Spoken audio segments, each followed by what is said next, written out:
Hai, Assalamualaikum. Hari ni kita akan masak sayur campur goreng. Let's start.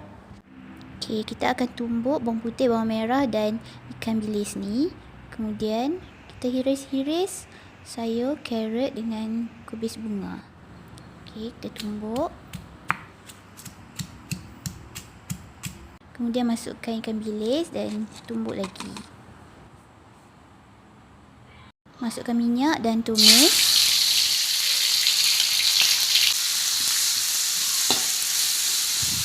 Kacau-kacau sampai naik bau.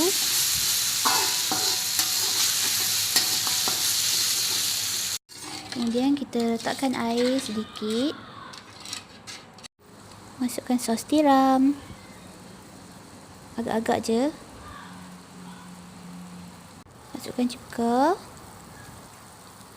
Serbuk perasa dan juga gula.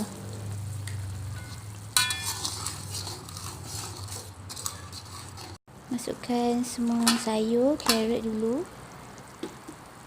Kemudian biarkan dia empuk sedikit. Kemudian masukkan kubis bunga.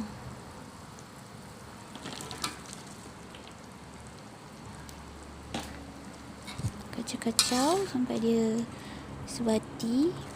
Kemudian tunggu dia empuk sikit. Kemudian bolehlah hidang dalam mangkuk dan taburkan bawang goreng untuk hiasan.